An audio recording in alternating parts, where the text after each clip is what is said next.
First part अपना हम complete कर देंगे। ये जो फर्स्ट पार्ट है उसमें अब एक ही थ्योरी बाकी बचती है, okay, that is the coagulation और precipitation. We know that on the colloidal particles there is a particular charge, either positive or negative, and it depends upon the which electrolyte is used to prepare that particular colloid. तो ये list बताइए सबको, Al2O3, Cr2O3, फिर Fe2O3, XH2O, तो इनके ऊपर कौन सा चार्ज है? Positive charge, okay. Similarly basic dye है मिथिलीन ब्लू, फिर haemoglobin blood oxides like TiO2. So these all are the positively charged colloids.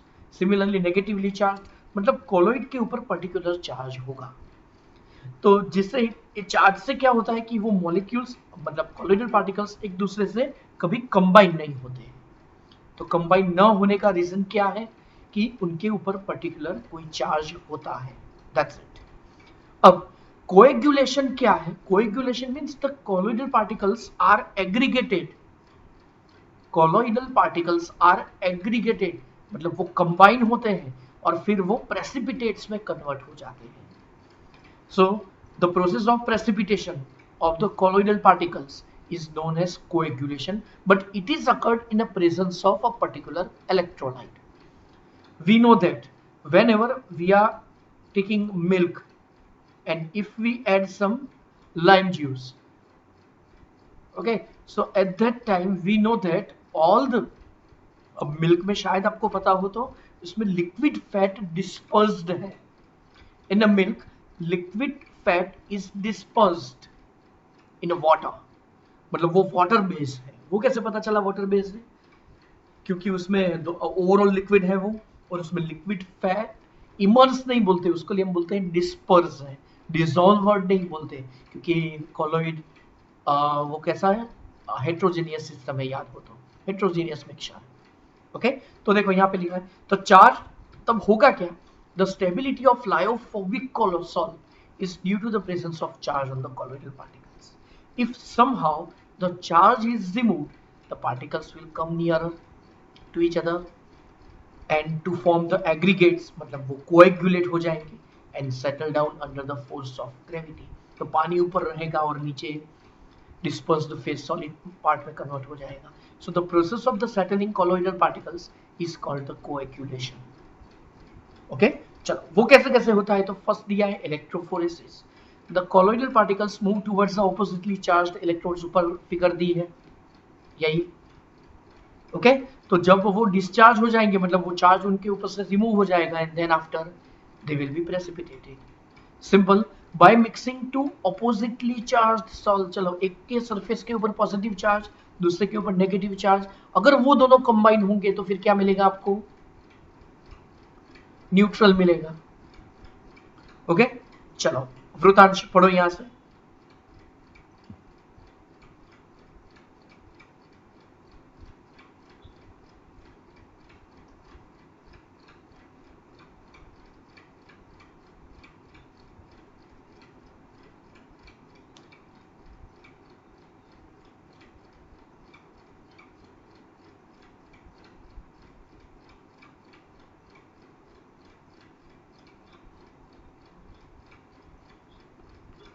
Okay, तो कई बार क्या करते हैं कि इतना ही पैरा पूछेंगे आपको, explain the mutual coagulation. Mutual मतलब पता चला एक का चार्ज पॉजिटिव दूसरे का चार्ज नेगेटिव, और वो दोनों मिक्स करो तो क्या होगा? कोएगुलेशन, दोनों का कोएगुलेशन हो जाएगा।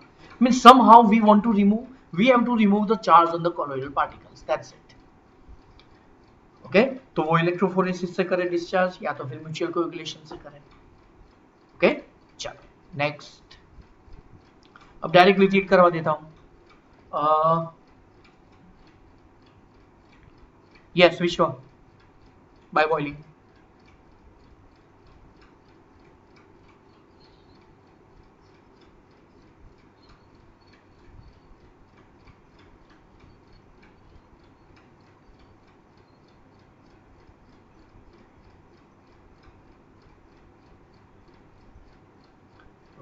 तो चलो इससे क्या होगा, बाय बॉइलिंग से भी प्रेसिपिटेशन हो सकता है। Next is persistent dialysis. Dialysis याद होगा आपको, आगे एक मेथड गई। Okay, yes Dhyanesh, read point number 4।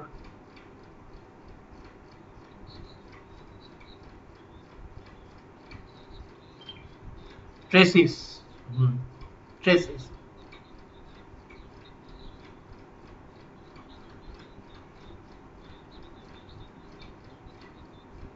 मतलब क्या है कि sometimes we have to add some electrolytes to stabilize the colloid, and if we remove that particular electrolyte and then after colloidal particles will be aggregated and they give precipitates, simple। मतलब कहीं आया था ना, lyophobic कॉलोइड्स are generally unstable, तो उनको stabilise करने के लिए हम क्या ऐड करते थे, स्टेबिलाईजर्स ऐड करते थे। तो वो जो स्टेबिलाईजर होता है वो क्या होता है, it's one type of electrolyte, और वो इलेक्ट्रोलाइट हम डायलिसिस से रिमूव करेंगे, सिंपल। चलो सिंपल, मिल्क वाला जो लिया वो we know that lime juice या कोई भी हम अगर खट्टा पार्ट इसमें दही या कुछ भी ऐड करेंगे मिल्क में तो क्या होगा, मिल्क पार्टिकल्स में उसमें जो भी लिक्विड फैट है वो डिस्पर्स है वो प्रेसिपिटेट में कन्वर्ट हो जाएगा। ओके चलो Chaitanya, read this point number 5।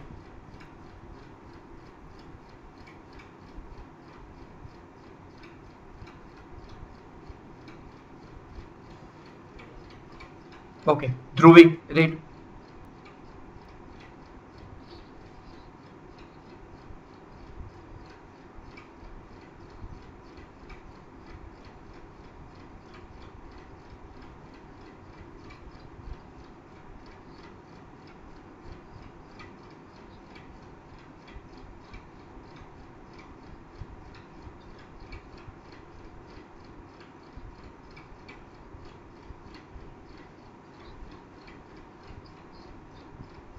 Vice versa, उसका मतलब क्या है कि पर्टिकुलर आयन के ऊपर, मतलब पर्टिकुलर कॉलोइड के ऊपर कोई चार्ज होगा।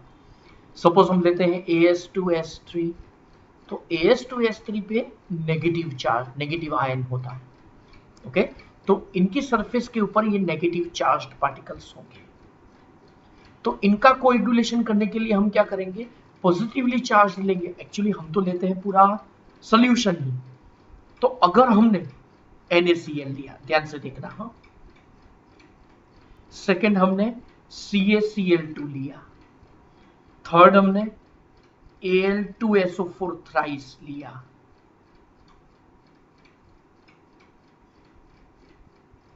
ओके, फोर्थ हमने PdSO4 ट्वाइस लिया। चलो, तो नेगेटिवली चार्ज्ड आयंस के लिए, नेगेटिवली चार्ज्ड कॉलोइड के लिए जनरली हमें पॉजिटिव आयन को हमें ध्यान में रखना है। चलो फर्स्ट में NaCl, तो Na का चार्ज कितना, 1+, we know very well. Okay, CaCl2 में कैल्शियम का चार्ज 2+ है।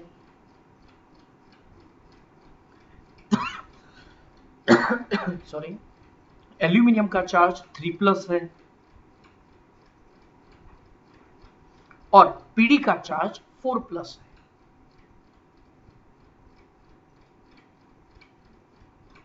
अगेन Na का चार्ज 1+, Ca का चार्ज 2+, Al का चार्ज 3+, और Pd का चार्ज 4+। तो चलो सपोज मैं ऐसे बोलूं कि एक कॉलोइडल पार्टिकल्स की उसकी सरफेस पे 40 नेगेटिवली चार्ज्ड पार्टिकल्स हैं, तो उनको बैलेंस करना है, तो NaCl के कितने मॉलिक्यूल्स चाहिए, गुड, क्योंकि Na का charge 1+, so 1 Na+ will balance 1 negative charge, तो इतने 40 है तो मतलब 40 चाहिए। CaCl2 कितने चाहिए, गुड, ओके। Al3+ कितने चाहिए, 13.33, वो हम बैलेंस नहीं कर सकते। और Pd4+ के कितने चाहिए, तो इसका मतलब ये हुआ किसका लीस्ट अमाउंट चाहिए, क्यों, उसका जितना चार्ज ज्यादा उतना उसकी कम अमाउंट चाहिए पूरे कॉलोइड को कोएगुलेशन करने के लिए। ओके, तो हार्डी एंड शुल्ज उन्होंने ये रूल दिया था, उन्होंने ये बताया था कि it has been observed that the generally the greater the valency of the flocculating ion. अब फ्लक्चुलेशन क्या है, चलो वो भी समझाता हूं मैं। The greater is its power to cause the precipitation, मतलब किसका पावर ज्यादा, जिसका चार्ज ज्यादा उसका फ्लक्चुलेटिंग पावर ज्यादा। फ्लक्चुलेशन और कोएगुलेशन में डिफरेंस क्या है, ध्यान से देखना। कोएगुलेशन का मतलब है कंप्लीटली कोएगुलेशन हो गया, मतलब completely all the colloidal particles are converted into precipitates. Okay, flocculation का मतलब क्या है,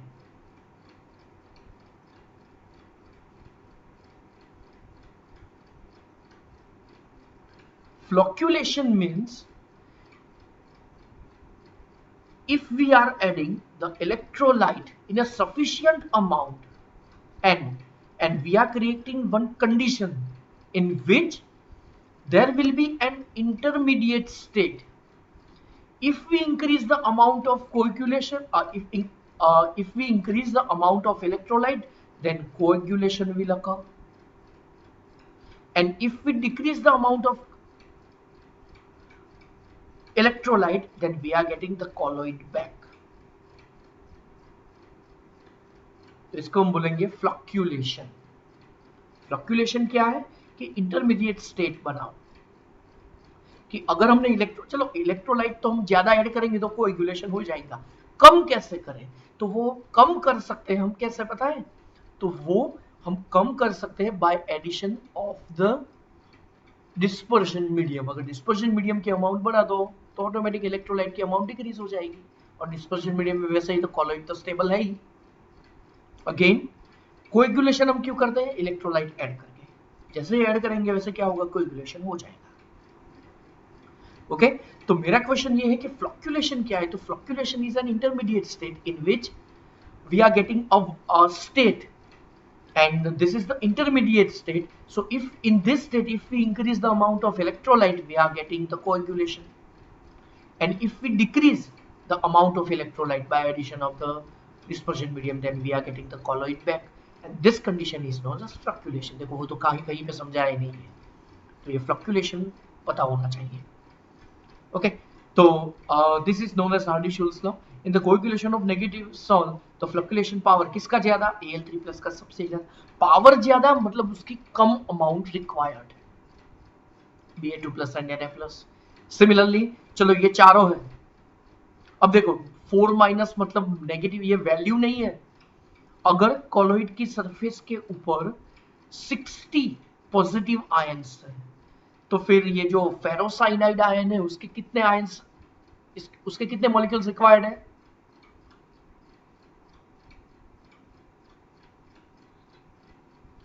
गुड, PO4 3-,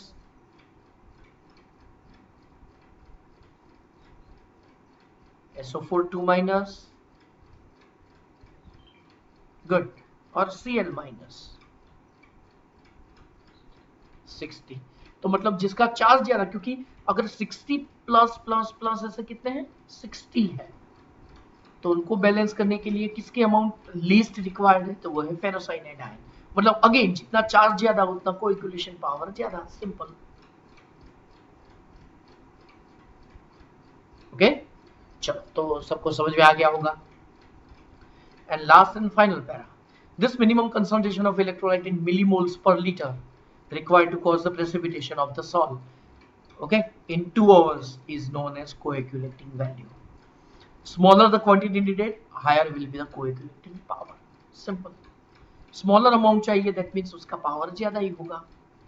थोड़ा टिपिकल स्टेटमेंट दिया है, वैसे समझ में तो आ गया होगा। चलो तो coagulation of the lyophilic salt, चलो वो कैसे होता है।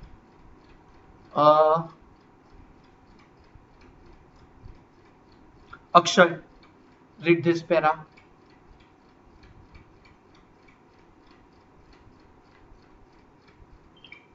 Fine.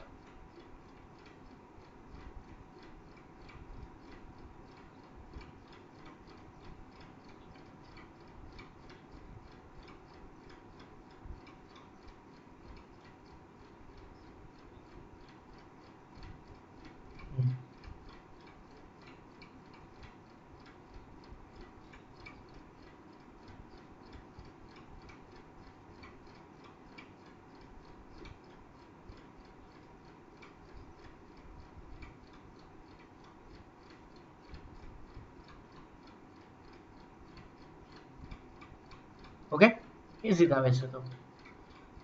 चलो next, protection of the colloid. तो lyophilic salts are more stable than lyophobic salt, आगे आ गया है। Okay, it is repeated. This is due to the fact the lyophilic colloids are extensively solvated. So colloidal particles are covered by the sheath of the liquid in which they are dispersed. मतलब वो cover हो जाते हैं, मतलब वो stable है। Lyophilic colloids have the unique property of the protecting lyophobic colloid. When a lyophilic sol is added to the lyophobic sol, lyophilic को add करो lyophobic में, the lyophilic particles form a layer around the lyophobic particles and thus protect the latter from the electrolytes. And lyophilic colloids used for the purpose of are known as the protective colloid. Protective का मतलब है जो protect करते हैं, simple. Okay? अब ये जो point है अपना, ये cancelled है, लेकिन जी नीट के लिए इंपॉर्टेंट है तो फिर मैं करवा देता हूं, ध्यान से देख लो। चलो, इमल्शन, तो याद होगा भाई इमल्शन क्या है, व्हाट इज इमल्शन। जिसका वो टेबल लर्न होगा उनको पता होगा। कौन सा टेबल, वो फिजिकल स्टेट वाला। Yes anyone, very good. One liquid is mixed with, हाँ, one liquid is dispersed with another liquid, means the dispersed phase and medium both are in liquid state. तो उसके दो एग्जांपल्स हैं, oil in water and water in oil. Again, oil in water and water in oil.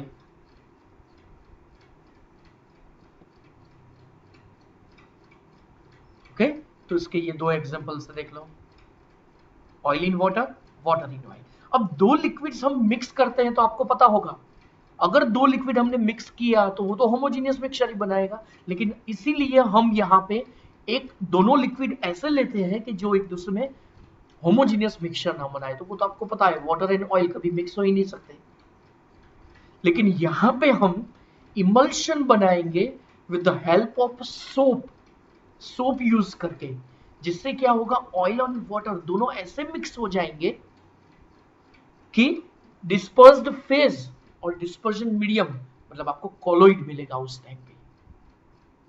Okay, अब देखो, oil in water मतलब water का medium ज्यादा है। ऑयल इन वाटर का मतलब क्या है, ऑयल ड्रॉपलेट्स आर लेस, मतलब oil is in less proportion and water is in more proportion. Water in oil का मतलब क्या है, water is in less proportion, oil is in more proportion. Okay, तो अगर हमने एक टेस्ट ट्यूब में, आप ये प्रैक्टिकल घर पे भी कर सकते हैं, सपोज हमने थोड़ा ऑयल लिया और उसके अंदर पानी ऐड किया, जिससे क्या होगा, इसकी सरफेस इतनी बढ़ जाएगी, और आपको पता है कि oil is lighter than water, उसकी डेंसिटी कम है, जिससे क्या होगा, वो उसके ऊपर फ्लोट करेगा ऑयल। ओके, तो लेयर ऊपर का जो होगा वो ऑयल का होगा, नीचे हमने ऑयल कम लिया है। और अगर हमने घर पे जो सोप यूज करते हैं, ओके, या तो फिर हम हैंड वॉश भी यूज कर सकते हैं, उसके अंदर ऐड करो, फिर स्टर करो, फिर देखना वो दोनों मिक्स हो जाएगी, लेकिन आपको वो जो मिलेगा उस टाइम पे वो कॉलोइडल सॉल्यूशन मिलेगा, मतलब कॉलोइड मिलेगा। ओके, ट्राई करना घर पे, फिर बताना मुझे। चलो आगे, तो इन फर्स्ट सिस्टम मतलब oil in water, water acts as a dispersion medium, और उसका एग्जांपल है milk and vanishing cream. In the milk liquid fat is dispersed in water, आगे हमने समझा दिया। In second system oil acts as a dispersion medium, so common example of it is butter and cream, तो आपको पता होगा वो पानी में मिक्स नहीं होता है। Emulsion of oil in water are unstable and sometimes they separate into the two layers on standing, and for stabilization of the emulsion third component उसका नाम है emulsifying agent, and the emulsifying agent forms an interfacial film between the suspended particles and the medium। मतलब हमने oil और water, तो देखो अगर हमने ऑयल और वाटर मिक्स किया विदाउट एनी emulsifying agent तो क्या होगा, आपको दो लेयर्स डिफरेंट दिखेंगे। फिर आपने टेस्ट ट्यूब के ऊपर थंब रख के आपने उसको कंटिन्यूअसली स्टर किया अबाउट 10 to 15 सेकेंड, और फिर आप रखेंगे तो क्या होगा, आपको छोटे छोटे ड्रॉपलेट्स मिलेंगे। चलो सपोज ऑयल इन वाटर है, ऑयल कम है वाटर ज्यादा है, तो आपको ऑयल के ड्रॉपलेट्स मिलेंगे सरफेस के ऊपर। अगर आपने उसको ऐसे ही रहने दिया विदाउट स्टरिंग तो क्या होगा, ये ऑयल ड्रॉपलेट्स एक दूसरे के साथ मैच हो जाएंगे और जिससे आपको क्या मिलेगा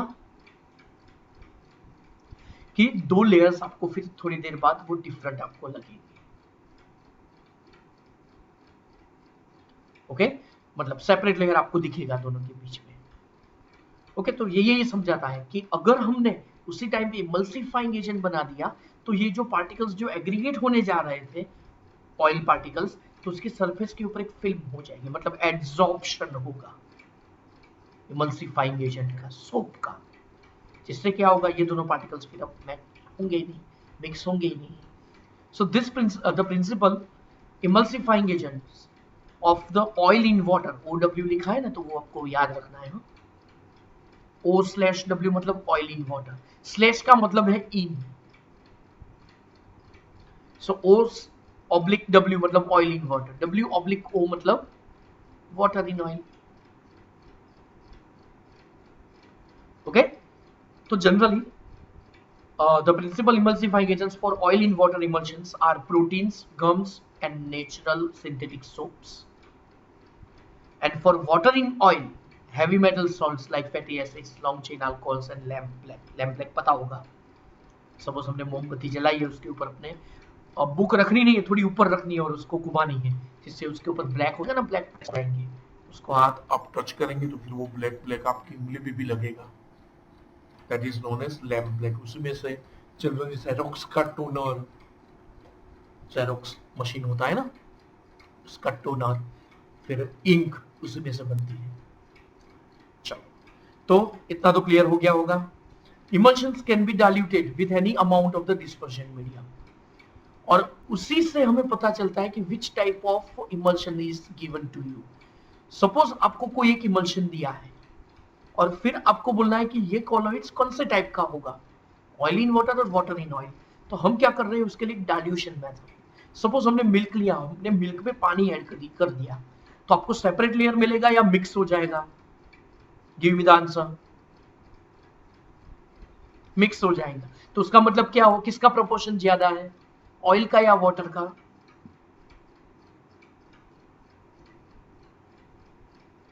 वाटर का ज्यादा होगा तभी मिक्स हुआ ना, समझ आ रहा है? तो हाँ, फिर से अगर हमने मिल्क लिया तो आपको पता है milk is oil in water, okay, और हमने अगर पानी ऐड कर दिया तो क्या होगा, जिसका प्रोपोर्शन ज्यादा होगा वो मिक्स हो जाएगा। तो मिल्क में पानी का प्रोपोर्शन ज्यादा है, मतलब ऑयल इन वाटर है, water is in more proportion, and if we are adding more water then we are getting homogeneous mixture. Homogeneous in the sense के आपको सेपरेट लेयर नहीं मिलेगा। सिमिलरली सपोज हमने बटर लिया और बटर को पानी में ऐड किया, तो क्या होगा, butter is water in oil, तो क्या होगा, आपको सेपरेट लेयर, वो डिसॉल्व नहीं होगा, आपको सेपरेट लेयर मिलता है। या तो हमने ऑयल पेंट लिया, तो फिर पता चल गया होगा मैंने जो बोला वो, ओके। बटर को ऑयल में ऐड करना, वो डिसॉल्व हो जाएगा, आपको खुद को समझ में आ जाएगा मैंने जो बताया, ओके। चलो, फिर इमल्शन के यहाँ पे मेथड्स दिए कि कैसे उनको सेपरेट करते हैं। इमल्सिफाइंग एजेंट का और उसको डिस्ट्रॉय कर दो, जिससे क्या होगा, इमल्शन कॉलोइड सॉरी कोएगुलेशन हो जाएगा उसका। चलो, कॉलोइड्स around us,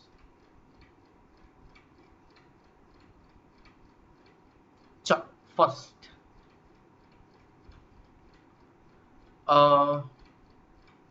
yes Kesha, read the first point।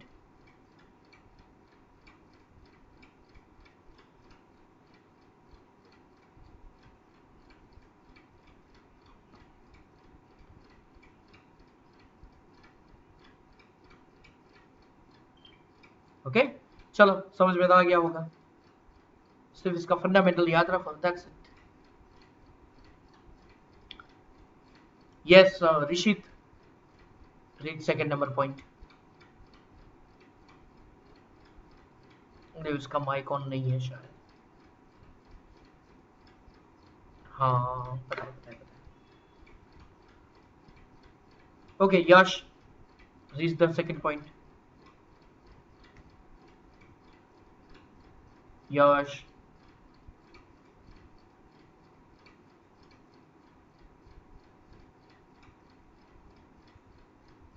कोई बात नहीं, युग, फटाफट बेटा चलो।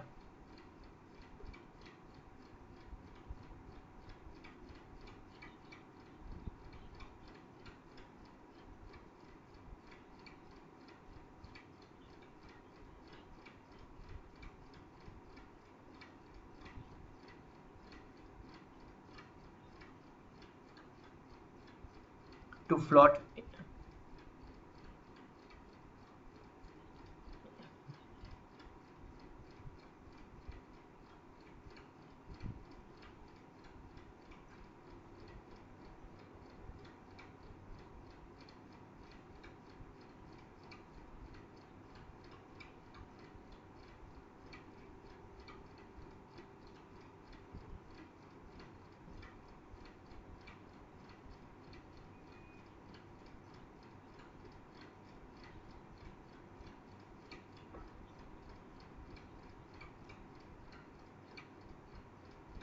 एरोप्लेन। हाँ पढ़ो पढ़ो, कोई बात नहीं। कंटिन्यू।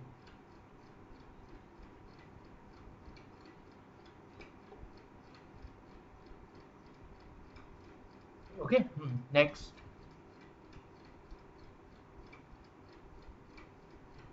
कंटिन्यू।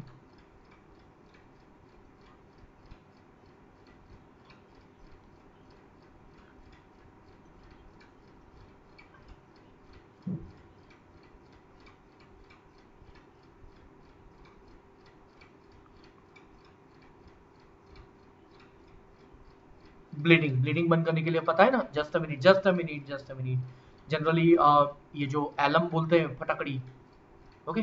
कई कबार ज्यादा अगर खून बहता है, अगर ड्यूरिंग द शेविंग, तो हम ये घिसते हैं ना, जिससे क्या होगा, ब्लड डायरेक्टली कोएगुलेट, मतलब ब्लीड हो जाए, ब्लीडिंग रोकने के लिए क्लॉट हो जाएगा ब्लड वहीं पे, मतलब फिर वो बाहर नहीं निकलेगा। कंटिन्यू। सॉइल,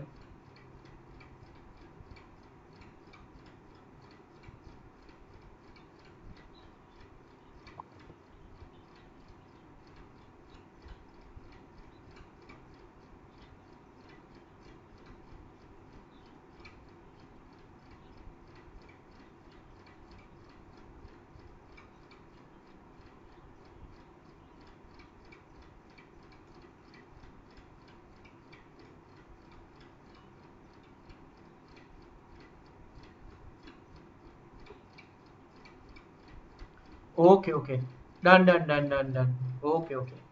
आवाज आ रही है ना भाई प्रॉपर?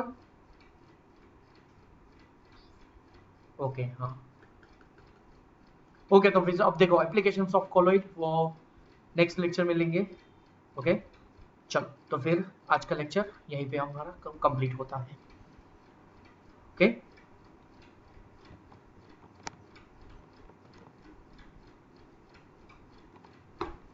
जस्ट अ मिनट,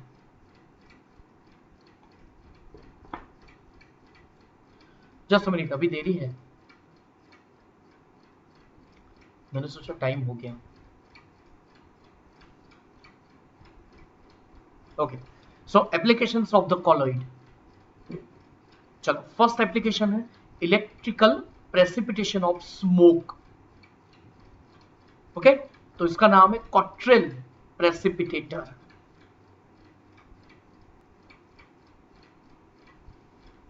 चलो, अब ध्यान रखना है यहाँ पे, तो जनरली इंडस्ट्रीज में से जो धुआं जनरली निकलता है, अगर वो ब्लैक है तो उसके अंदर जनरली कार्बन पार्टिकल्स होते हैं। ओके, और फिर ऐसा भी होता है कि कई खबर, अगर वो जो उसमें कौन सा केमिकल यूज होता है उसके ऊपर डिपेंडेंसी है उसकी, उसके अंदर ऐसी नेट लगानी पड़ती है। ओके, अब ये जो नेट है ना,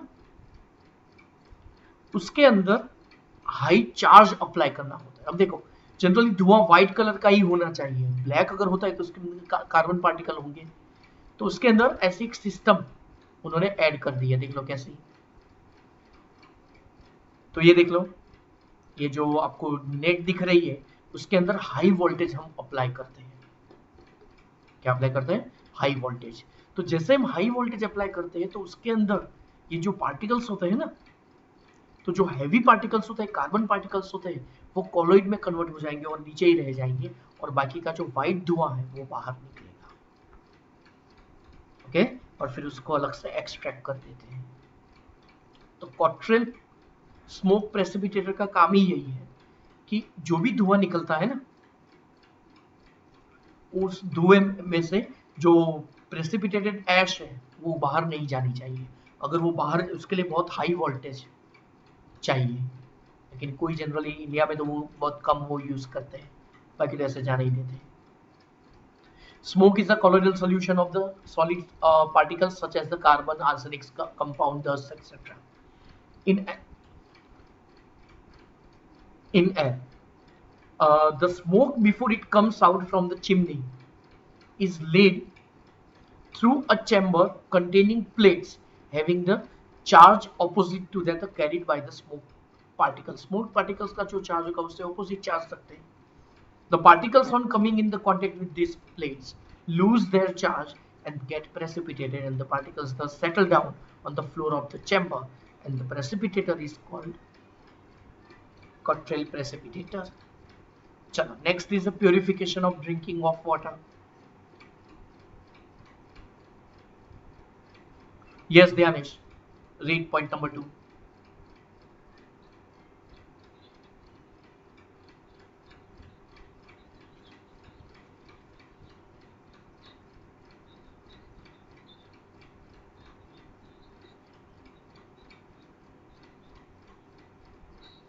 Is it?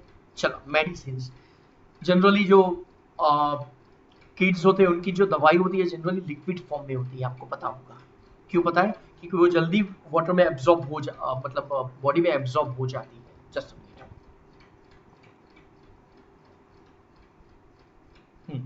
तो जनरली किड्स की जो दवाई होती है वो जनरली कौन से फॉर्म में होती है? इमल्शन के फॉर्म में होती है। ओके, अब यहाँ पे देखो एक एग्जांपल दिया है, most of the medicines are colloid in nature. For example, Argiron is a silver sol used as an eye solution. So colloidal antimony is used for the curing the calcer and calazar, and the colloidal gold is used for the intramuscular injection. Okay, milk of magnesia on emulsion is used for the stomach disorder. मतलब जो generally milk of magnesia क्या है पता है? MgOH twice का colloidal solution ही है। जो हम जनरली डाइजीन, आपने कंपनी का नाम सुना होगा, उसमें मिल्क ऑफ मैग्नीशिया ही होता है, या तो फिर एल्यूमिनियम हाइड्रोक्साइड होता है, दोनों का जनरली मिक्सचर होता है। ओके, डाइजीन पता है ना, एंटासिड हो, एंटी एसिड, जब एसिडिटी होती है तो वो दवाई हम लेते हैं। Colloidal medicines are more effective because they have the large surface area and are therefore easily assimilated. Tanning.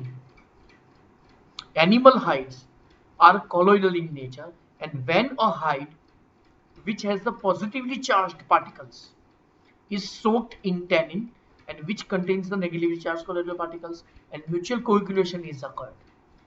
Okay, and the result is hardening the leather, and this process is termed as a tanning. So chromium salts are used in place of tannin. Tannin की जगह पे वो use होता है। Cleansing action of the soaps and detergents. This has already been described. चलो आगे आ चुका है ये सोप वाला।